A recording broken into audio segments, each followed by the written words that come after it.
Alright, so today, since we've been handling insulation in that bus out there, I wanted to just go over a little 3-minute video on insulation, how you should properly handle it and everything, because I know that has been an issue the past week or so of people getting insulation on them and everything. So this is going to go over the proper PPE you would need when dealing with insulation and any type of job that requires handling of insulation. And then we're going to go over material handling safety. I found a video about that too. Since we'll be handling a bunch of different materials for this class, I figured that would be something good for us to go over, just the safety aspect of everything. So here's this video for the insulation, and it's only 3 minutes. So let's see.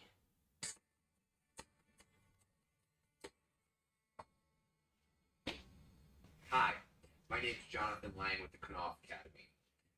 It's National Safety Month, but safety really should be top of mind all year round. So we'd like to go over the recommended PPE or personal protective equipment that you should wear while you're insulating. But before we begin, let's head up to the attic. I have something that I want to talk to you about. Yeah, I haven't missed it. Here we are up in the attic space, and I came up here. It's about 75 degrees outside. But my first tip and trick would be to choose when you work in the attic wisely. It's about 122 degrees up here right now, and this would not be optimal time to do this in the middle of the day. So try and work in the mornings or in the evenings if you can. Now let's head to the academy and take a look at the PPE that you should wear while you're insulating. Okay, so now that we understand a little bit more about the environment that we're going to be working in, let's talk about what we want to wear to protect ourselves in that environment. This is the recommended PPE or personal protective equipment that you should wear while insulating. Starting with my clothing, long sleeve shirt and long pants, as well as a good pair of safety-toed work boots. To protect our eyes, we want to wear safety glasses. Now they come in several different styles, or we can go with a full-size safety goggle. Now, it is recommended that you wear a dust mask while insulating. You can go with the standard dust mask, or you can go with an N95 style mask, but there is also respirators that have the pancake style filters that you can use as well. Now, from a headwear standpoint, if you're working inside of an attic spaces, there's a lot of things that you can hit your head on, and there are also a lot of nails that are up there. So you can go with a traditional hard hat, or you can go with what's called a bump cap. It looks like a baseball hat, but it's actually a protective piece that fits inside of the hat. This comes in really, really handy when you're working in tight spaces, in case you might be laying on your back, things like that. So, want to make sure that we're taking care of our hands as well. So, a good pair of work gloves becomes very, very important. If you're going to be doing loose fill insulation, you'll be using a blowing machine. And when you cut the bags of insulation, you'll be using a utility knife. And when you do that, you want to make sure that you have cut resistant gloves as well. All right. And of course, speaking of cuts, if that does happen, then you want to make sure that you have first aid kits available. I actually like to keep one in the attic with me while I'm working, and then one in a central location. And of course, you always want to know where your fire extinguishers are. So, with that being said, don't just stay safe in June, stay safe all year round.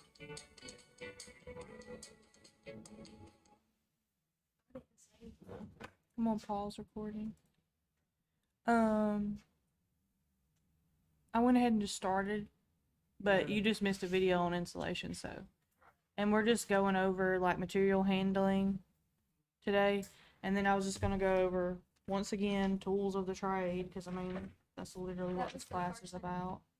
Oh, my car. The battery. So do you have to buy new battery? There was a bulge in the side of it. Whenever I took it out, Daniel was like, Daniel Pierce called me an idiot. He said, you know the side, you know how many volts the battery should have? Didn't say Oh, 10 volts. I knew 10 volts sounded low, but I was gonna let her think 10 volts sounded really low. and he tested it, and like when he tested it, it dropped down to 6. And they're like, yeah, that's a horrible battery. Yeah, And when I and took it out, there was literally a bulge on the side of it, so I'm happy it blow up. you know how to see if it's your alternator, right? Well, he Take tested that. Yeah, take a lead off of your battery after it's crunk, and if your car stays on, then it's not your alternator, but if it goes off, it is your alternator. And that can drain your battery too. Oh, it's like, but you didn't even have the car turned over, so you wouldn't even get a whole reading of the battery anyways, Mm-hmm. a while ago. All right. That's the problem now. I'm glad you got that Thank figured the out. Lord, 'cause there was no way it could have been started. It only has 20,000 miles on it. Yeah. I'm glad you got it figured out. You see, But I said battery to begin with. All right, this is a 17-minute video. And then we'll go over just some like stuff. And then we can go home, okay? And I'm about to have a hot mic again, so.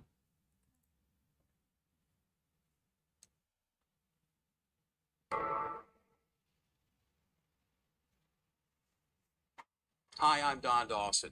In today's program, we'll discuss the hazards you can encounter while performing materials handling tasks and the safe work practices you can use to avoid accidents and injuries while you're doing them.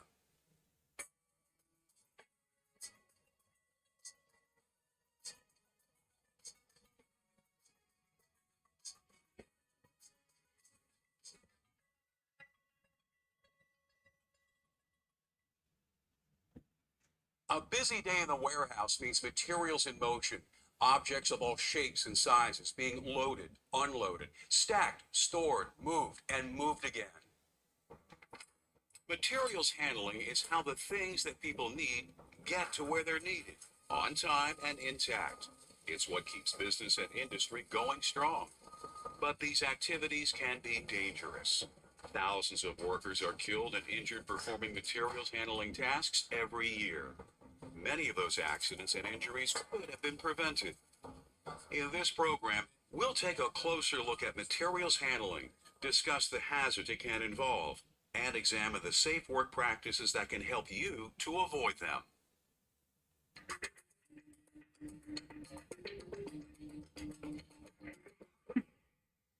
That for preview purposes only. Guilty. Materials handling basically requires you to move something from point A to point B. But as the workplace gets busier, it can be easy to forget the job has to be done safely. You can help prevent accidents and injuries even before you start your shift by asking yourself, am I ready to work safely? You're not ready if you're under the influence of drugs or alcohol.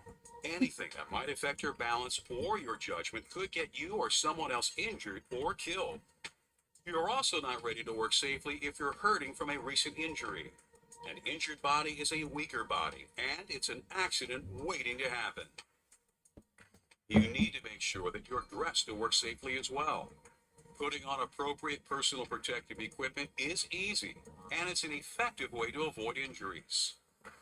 At a minimum, you should wear gloves and work boots with non-slip soles and steel toes. Other types of PPE might also be required, depending on the tasks you perform. Ask your supervisor what you should wear for the best protection. Make a habit of looking for warning labels on anything that you're going to move. They'll tell you about any special handling requirements or hazards you should be aware of. Another good rule of thumb is to plan before you move. It can help you avoid having to think on your feet while you're actually lifting or carrying something. Know your destination and how you're going to get there. Walk the route and eliminate surprises ahead of time. Remove any clutter from your path. Watch out for puddles or spills. If you can't remove an obstruction, change your route to avoid it.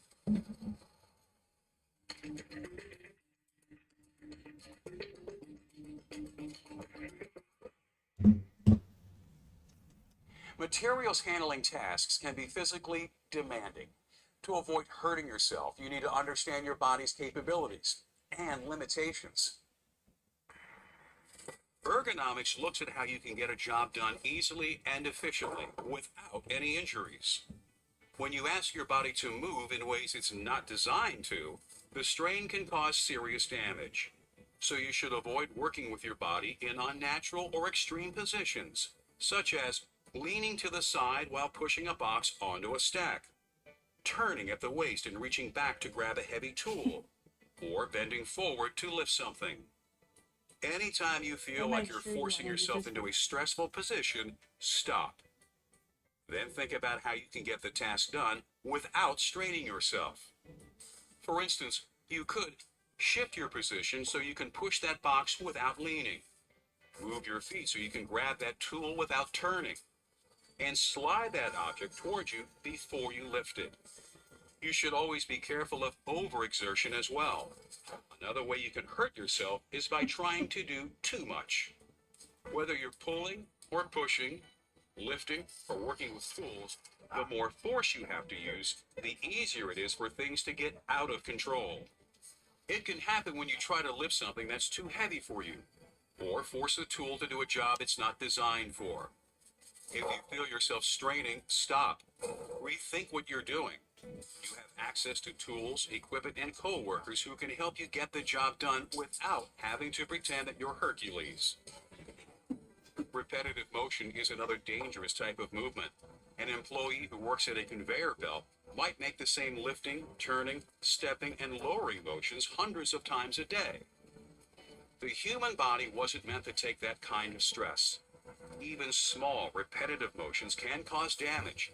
You can avoid this by alternating tasks that use different types of movements. Talk to your supervisor to find out more.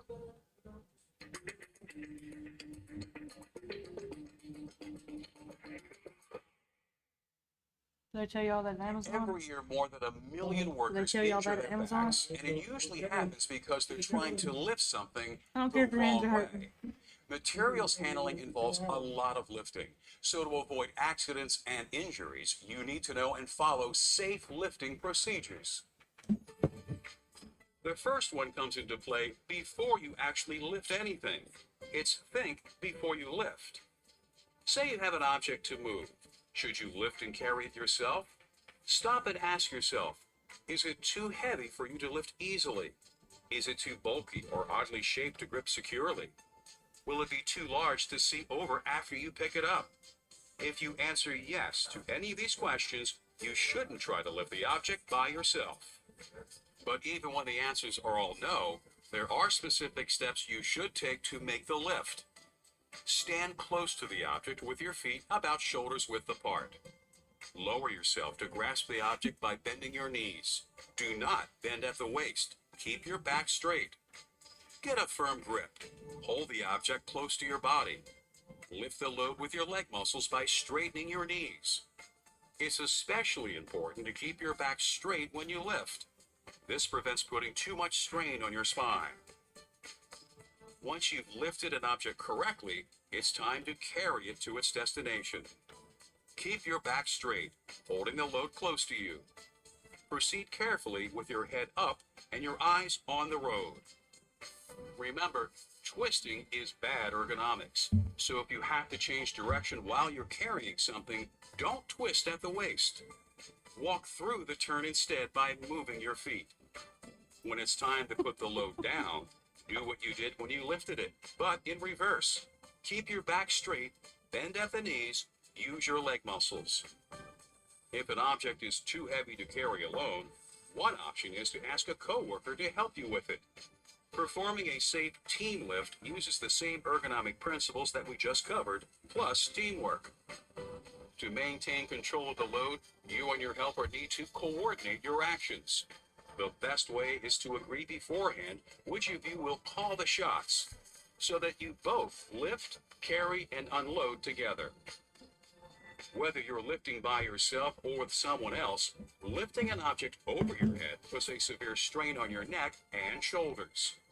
Instead, to reach the height you need, use a step stool, ladder, or platform to raise yourself first, so you won't have to lift the object any higher than your chest.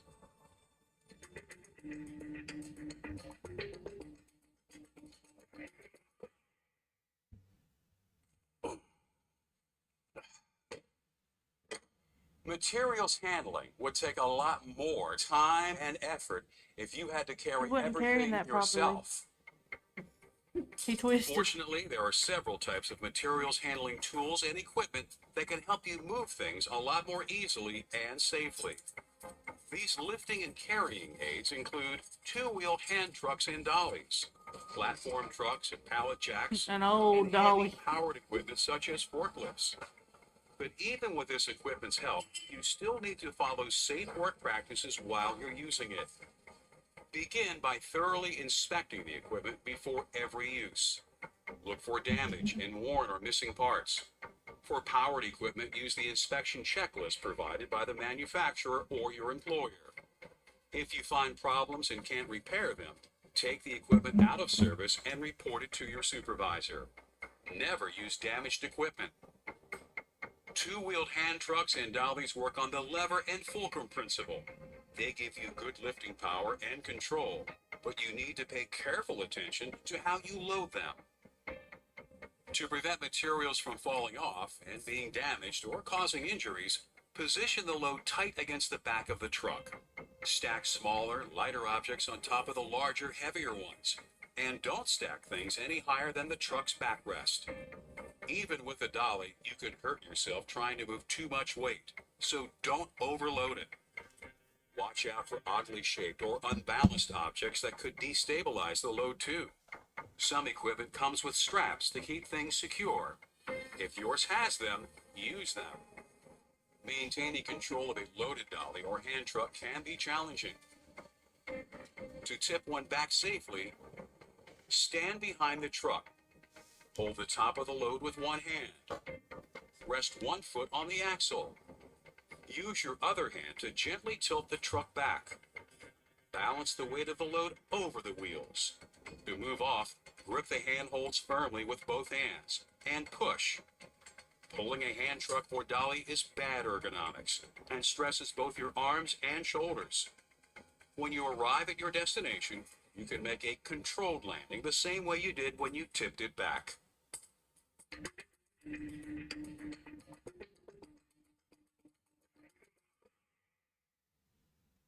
A four-wheeled cart or platform truck will give you better control when moving loads that are too big or heavy for two-wheeled equipment. But you still have to pay attention to how you load them. To be secure, a load must be stable and self-supporting with its weight evenly distributed. When possible, stack items so that they interlock, or wrap the material so they won't come loose when you move off. Just like two-wheeled dollies, you should move four-wheeled equipment by pushing from behind. Use caution while the cart is in motion. It's large and heavily loaded, so it will be hard to stop. Be careful to avoid pedestrians, as well as other equipment and materials. Park carts and trucks in their designated storage areas when you're done. Leaving equipment where people don't expect it can cause accidents and injuries. When materials are stacked on pallets, you can use a pallet jack or truck to move them, but you'll want to keep a couple of things in mind when you do. First, make sure the wheels are resting on the ground before you raise the forks. If the wheels are resting on one of the pallet slats, trying to raise it will tear the pallet apart. Pallet jacks can also be an exception to the push-loaded equipment from behind rule. The wheels that steer the pallet jack are located at the rear. This can make it tricky to control the equipment when you push it. To avoid running into things or people, it can be easier to pull a loaded pallet jack. But you will need to push the truck carefully when you're putting the load in its final location. Then lower the forks and pull the jack out from under the pallet.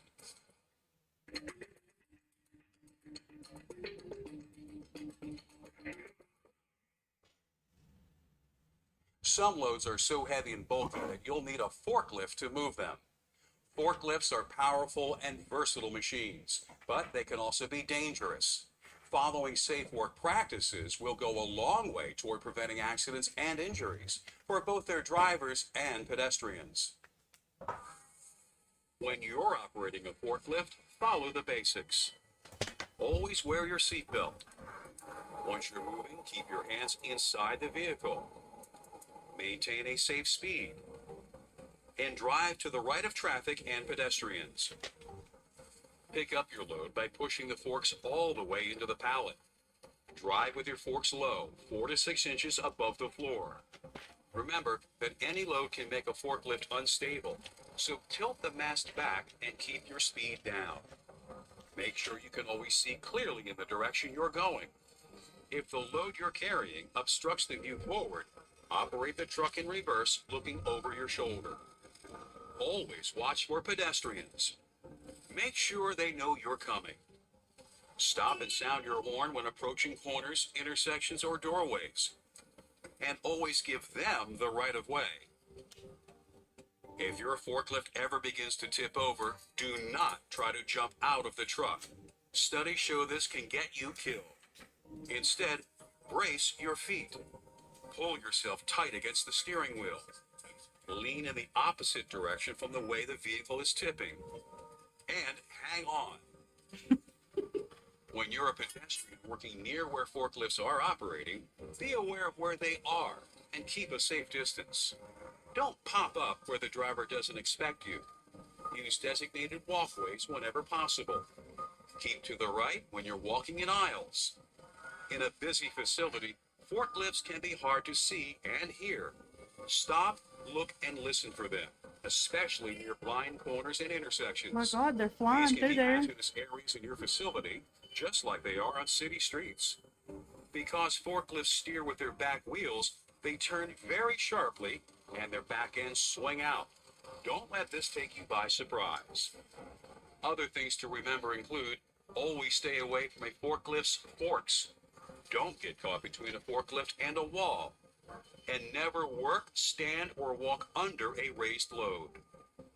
The bottom line with forklifts is to stay safe, stay clear of them. As we've seen, materials handling work can expose you to a number of hazards, but you can avoid accidents and injuries by following safe work practices. Let's review. Prepare to work safely. Avoid drugs or alcohol. Wear appropriate PPE. And plan before you move. Don't put your body in unnatural or extreme positions. And avoid overexertion and repetitive motions. Think before you lift. Keep your back straight, bend at the knees, and lift with your legs. Don't twist at the waist when carrying things. Inspect equipment before you use it. Load it carefully and push it from behind. Never use damaged equipment. If you operate a forklift, drive slowly and be aware of pedestrians. Do not try to jump out of a forklift that is tipping over. If you work near where forklifts operate, know where they are and keep your distance. Now that you understand the hazards you can encounter when you're handling materials and know what you need to do to avoid accidents and injuries, you can help yourself and your coworkers go home safe at the end of every workday.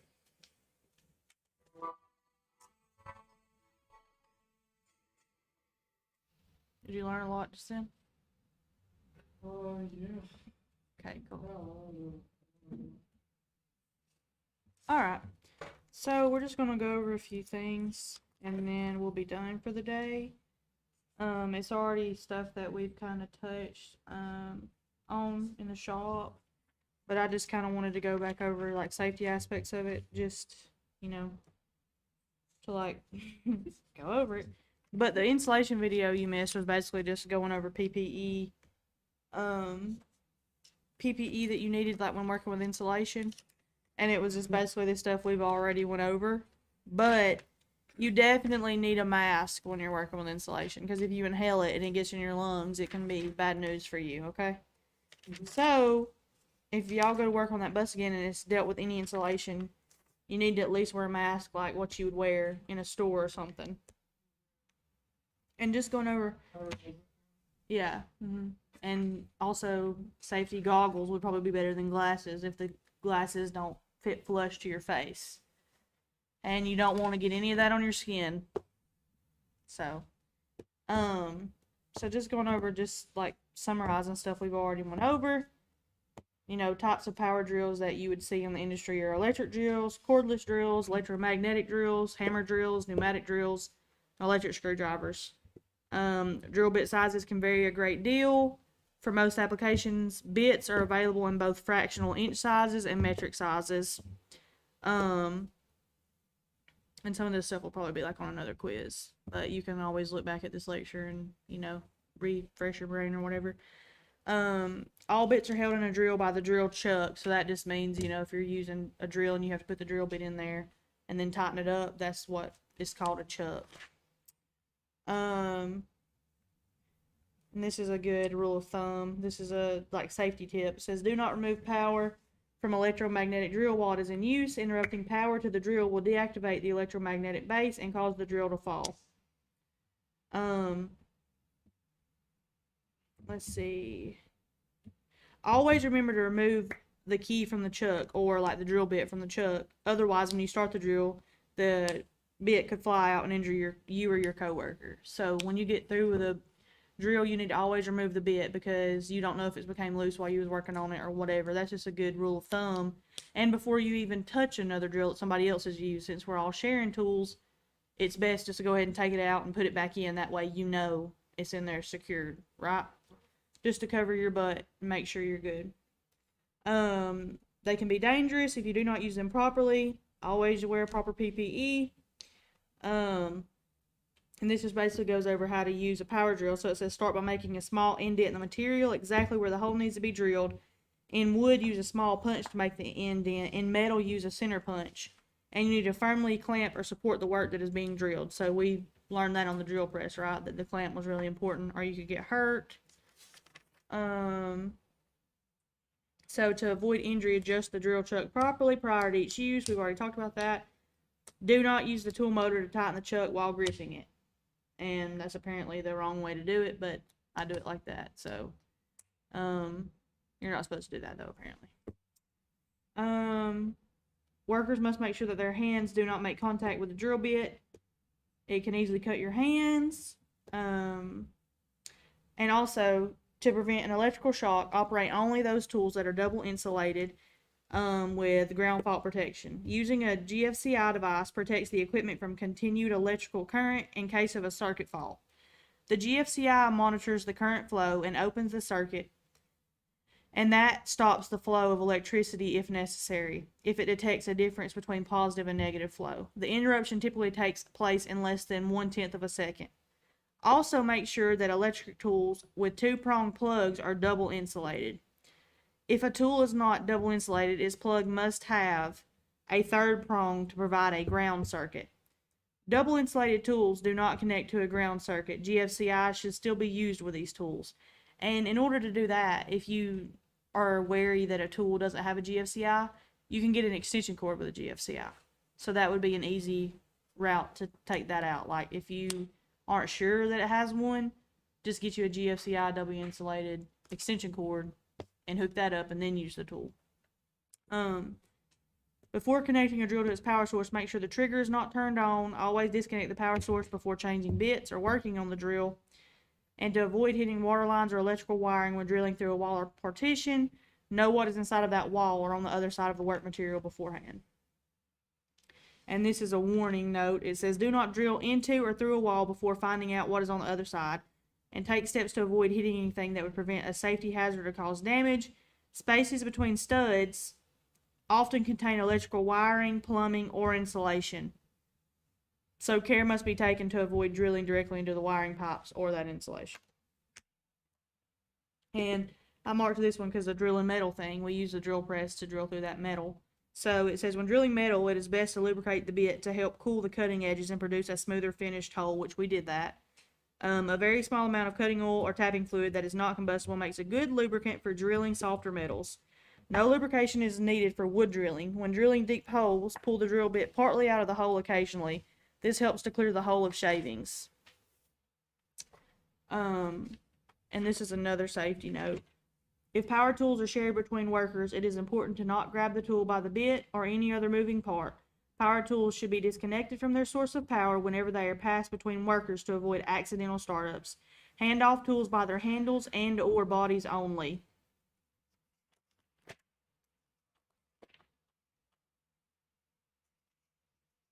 and talking about pneumatic drills and such, what they was using on that bus. They was using, what was that pneumatic thing they was using? What was that tool called? They was popping those screws out of the top, remember? No, he used the grinder. Anyways, they was using a pneumatic, some kind of tool. I don't even know what they was using. It was like a, I don't even know the word I'm trying to describe.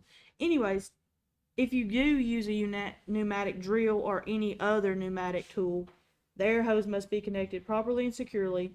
An unsecured air hose can come loose and cause serious injury, and some fittings require the use of whip checks to keep them from coming loose.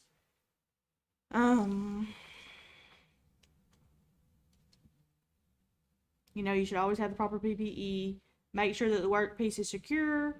It is also important to maintain a balanced body stance when operating the tool and keep hands away from the working end of the tool.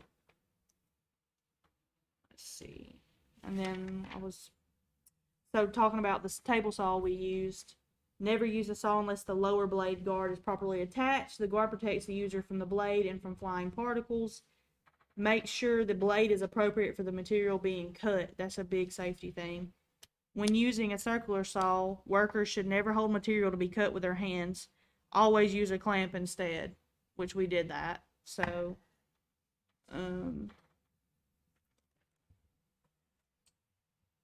do not lift the blade out of the work while the saw is still running. If the blade is lifted out, the tip of the blade may hit the wood surface, marring the work and possibly breaking the blade. You must use both hands to grip the reciprocating saw firmly, otherwise the pull created by the blade's grip might jerk the saw out of your grasp. So whenever you're using any type of saw, you need to use both hands. And if you're using a portable bandsaw, always cut in the direction of the user. For that reason, workers must be especially careful to avoid energy when using this type of saw. Always wear appropriate PPE and stay focused on the work.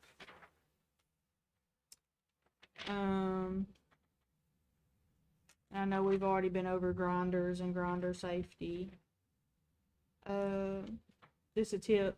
Never grind soft metals or wood on a grinding wheel. The material will wedge itself between the grit, creating stresses that may cause the wheel to shatter and in turn injuring you. And